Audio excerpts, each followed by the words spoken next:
Hi guys, welcome back to my channel. So ఈరోజు వీడియోలో మనం ఇంట్లోనే ఫ్రెష్గా ఘీ ఎలా ప్రిపేర్ చేసుకోవాలో చూసేద్దాం.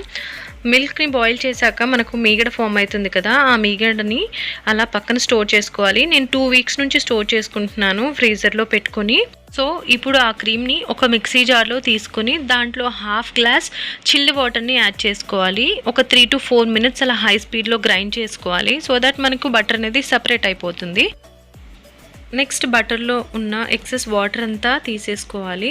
తర్వాత అలా బటర్ సపరేట్ చేసుకొని మనము ఒక 2 to 3 times అలా వాటర్ చేంజ్ చేసుకుంటూ బటర్ని సపరేట్ చేసుకోవాలి.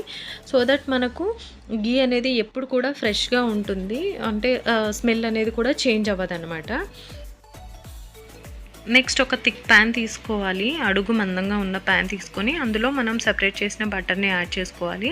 స్టవ్ని మీడియం టు లో ఫ్లేమ్లో అడ్జస్ట్ చేసుకొని అలా వేడి చేసుకోవాలి. సో బటర్ అంతా కరిగిపోతుంది. ఇందులోకి నేను ఒక 1/2 స్పూన్ మెంతులు, ఇంకా 3 to 4 లీవ్స్ కరివేపాకు కూడా యాడ్ చేసుకుంటున్నాను. సో దట్ మనకి ఫ్రేగ్రెన్స్ అనేది చాలా బాగా వస్తుంది. ఎప్పుడు కూడా ఫ్రేగ్రెన్స్ అనేది చేంజ్ అవ్వదన్నమాట. బటర్లో ఉన్న వైట్ కలర్ అంతా ఇలా గోల్డెన్ బ్రౌన్ కలర్ చేంజ్ అయ్యేదాకా హీట్ చేసుకోవాలి. సో దట్ మన గీ అనేది ప్రిపేర్ అయిపోతుంది. నెక్స్ట్ స్టవ్ ఆఫ్ చేసుకొని చల్లారిన తర్వాత ఫిల్టర్ చేసేసుకోవాలి గీని.